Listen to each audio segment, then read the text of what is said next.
Good morning बच्चों। आप सब कैसे हो? उम्मीद करती हूँ कि आप अच्छे होंगे, अपनी सेहत का ध्यान देते होंगे और पढ़ाई करते होंगे। अभी बच्चों रोज थोड़ा थोड़ा पढ़ो। अचानक से एग्जाम आ जाएंगे, अचानक से आप सितंबर में आ जाओगे, स्कूल आ जाओगे, आपकी कॉपियाँ देखेंगे, दूसरा काम होगा, तो एक साथ बहुत सारा काम होता जाएगा। तो इसलिए बच्चों आप अपने पास हम जो भी होमवर्क दे रहे हैं वो कॉपी बना लो। हमने अब तक जून के, देखो जून महीना बीत गया, 8 जून से स्कूल खुले थे, हम तो आ ही रहे हैं रोज और आपको पढ़ा रहे हैं पहले दिन से। तो पहला और 15वां लेसन था, ठीक है। तो आपको अपनी नोटबुक में पहला और 15वां लेसन किताब के पीछे के जो प्रश्न उत्तर हैं वो प्रश्न उत्तर लिखने हैं, ठीक है। अब इस जुलाई महीने के, हर महीने के दो दो लेसन होंगे, तो जुलाई महीने के कितने लेसन हैं? 2 लेसन। कौन सा लेसन? छठा और 10वां। अब इसमें हमने छठा लेसन कर रहे हैं। अब जानते ही हो छठा लेसन जीव विज्ञान का लेसन है और इस पाठ में हम पढ़ा रहे हैं जैविक प्रक्रियाएं, ठीक है। अब ये जैविक प्रक्रियाएं में हमने टोटल 4 प्रक्रियाएं पढ़नी है। तो पहली जो प्रक्रिया पढ़ी वो थी पोषण, जिसमें हमने मनुष्य का पाचन तंत्र कैसे काम करता है, पाचन अंग कौन से होते हैं, उन सब के बारे में पढ़ा। पोषण के विविध प्रकारों के बारे में पढ़ा। उसके बाद दूसरा प्रकार था श्वसन, जो मैंने कल पूरा आपको श्वसन तंत्र के बारे में समझाया और श्वसन के भी भागों के बारे में बताया, जारक अजारक बताया, ये सब चीजें मैंने आपको समझा दी। तो आज हम नई जैविक प्रक्रिया पढ़ रहे हैं जिसका नाम है संवहन या मानव में वहन। तो ये वाले टॉपिक में हम मानव में भी वहन पढ़ेंगे और पेड़ पौधों में भी वहन पढ़ेंगे। अब इसको समझ ले। मानव में हम जो खा रहे हैं भोजन, ऑक्सीजन और अन्य पदार्थों की निरंतर आपूर्ति करने वाला तंत्र, हमने खाना खाया, पानी पिया, ये सब शरीर के विविध भागों तक जाता है, पर किस रूप में जाता है, किस तरह से जाता है, वो कौन सा माध्यम है, उस माध्यम को हम कहते हैं संवहन तंत्र। मान लो तुमको यहाँ से आदिपुर जाना है या अहमदाबाद तक जाना है, तो आपको जाने के लिए या तो साइकिल की आवश्यकता होगी या कार की आवश्यकता होगी या ट्रेन की या बस की। तो उसी माध्यम के द्वारा आप एक स्थान से दूसरे स्थान तक पहुंच पाते हो। तो यहाँ पर भी आपका जो भोजन है, ऑक्सीजन है, वो हमारे शरीर में आखिर ऐसी कौन सी तंत्र है, तो वो तंत्र शरीर के विविध अंगों तक ये क्या पहुंचाता है। तो हमारे, आप जानते हो आपको शरीर में ये देखो, आपको नलिका जैसी रचना दिख रही है, शिराओं जैसी, तो ये धमनी और शिराएं होती हैं। तो इनके द्वारा ही रक्त हमारे शरीर के विविध भागों तक पहुंचता है, पर आखिर जाता कहाँ है, कहाँ से आता है, उसके बारे में पढ़ेंगे। तो एक बार इसकी परिभाषा फिर से समझ लो। मानव में भोजन, मानव में कौन पहुंचाता है ये सब चीज? रुधिर। मानव में रुधिर, भोजन, ऑक्सीजन और अन्य पदार्थों की निरंतर पूर्ति करने वाले जो तंत्र है, उस पूरे तंत्र को हम कहते हैं वहन तंत्र। अब इस वहन तंत्र के मुख्य अंग कौन से हैं? तो इस मुख्य वहन तंत्र के मुख्य कितने अंग हैं? 3 मेन अंग है। हृदय, आपने सुना ही होगा, हार्ट, हृदय, ठीक है। अब हृदय एक ऐसा अंग है हमारे शरीर का जो कभी आराम नहीं करता, निरंतर काम करता रहता है। एक दिन भी अगर उसने काम करना बंद कर दिया, हमारी मौत आ जाएगी। तो वहन के मुख्य अंग कौन से हैं? उसका पहला अंग है हृदय, जो रक्त को पहुंचाता है, पंपिंग करता है, मेन ये पंप की तरह कार्य करता है, ठीक है। उसकी हृदय की रचना के बारे में हम कल सीखेंगे, यानी परसों, कल तो संडे है। एक हृदय और दूसरी है रक्त नलिका।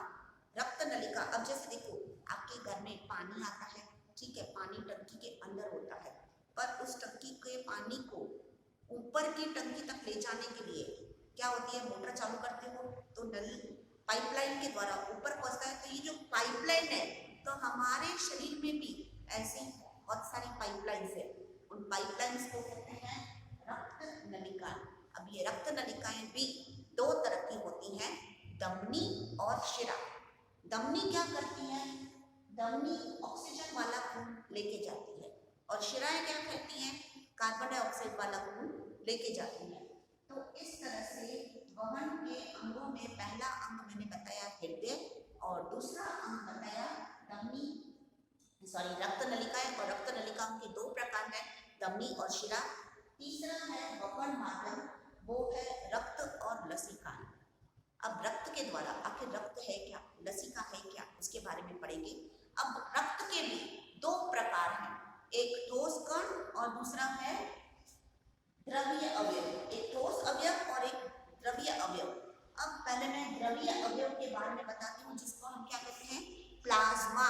एग्जाम में हर बार पूछा जाता है प्लाज्मा यानी क्या। तो आप कहोगे कि प्लाज्मा क्या होता है? एक तरह का जल ही है, लेकिन उसमें 10% मात्रा में, जिसमें 90% मात्रा तो जल होता है, लेकिन 10% मात्रा प्रोटीन के रूप में एल्ब्यूमिन और ग्लोब्यूलिन नामक पदार्थ होते हैं। और आखिर इस प्लाज्मा का क्या काम है? तो ये प्लाज्मा क्या करता है? आपने देखा होगा कि कोई चोट लग जाती है, चोट लगने के बाद कुछ समय के बाद वो पक जाता है, लेकिन उसके बाद जो सफेद वाला भाग निकलता है उसको प्लाज्मा कहते हैं। आखिर प्लाज्मा के और क्या कार्य हैं वो हम बाद में सीखेंगे, ठीक है। अब रक्त के मैंने बताया दो अवयव है, एक ठोस और एक द्रव्य। तो द्रव्य अवयव के बारे में मैंने प्लाज्मा के बारे में बता दिया। अब ठोस अवयव के भी कितने भाग है? 3, लाल कण, श्वेत कण, और रक्त प्लेटलेट्स। लाल कण नाम से ही जाहिर होता है, ऐसे कण जिसका रंग लाल हो। पर आखिर ये रंग लाल किस वजह से होता है? आखिर उसमें होता क्या है? तो उसमें होता है हीमोग्लोबिन। हीमोग्लोबिन नामक पदार्थ घुला होता है इन कणों में, और ये क्या करते हैं? ऑक्सीजन का कार्बन डाइऑक्साइड में वहन करते हैं। कौन से कण? लाल कण। उसको इंग्लिश में कहते हैं RBC, रेड ब्लड कॉर्पस्कल्स, ठीक है। ये RBC में ही हीमोग्लोबिन होता है। तो आपके शरीर में हीमोग्लोबिन की वजह से क्या होता है? और नॉर्मली हीमोग्लोबिन कितना होता है ये थोड़ा आप सर्च करके मुझे बताना कि गर्ल्स में या वुमेन में हीमोग्लोबिन कितना होना चाहिए और बॉयज़ में कितना होना चाहिए। और ये हीमोग्लोबिन अगर कमी आ जाती है तो क्या नुकसान होता है, उसके बारे में भी कल बताएंगे, लेकिन आप तब तक देखते रहना। उसके बाद दूसरा कण है श्वेत कण। अब आखिर श्वेत नाम से ही जाहिर होता है, श्वेत यानी सफेद कण। आखिर ये सफेद कण का क्या काम है? ये हमारे शरीर को रोग मुक्त रखते हैं, यानी कोई बीमारी नहीं होने देते हैं। तो रोग मुक्त करने में जो मदद करते हैं वो है श्वेत कण। कई बार अपन बीमार पड़ जाते हैं तो हमारे शरीर में पता है किसकी कमी हो जाती है? WBC का मतलब होता है व्हाइट ब्लड कॉर्पस्कल्स।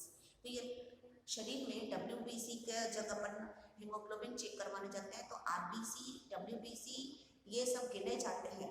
तो अगर WBC की कमी हो जाती है तो हम रोग से पीड़ित हो जाते हैं। तो आपने सुना ही होगा बाबा रामदेव का गिलोय। तो ये गिलोय के रस पीने से, गिलोय का पानी पीने से भी जो हमारे शरीर की RBC की कमी हो जाती, WBC की कमी हो जाती है, वो ठीक हो जाती है।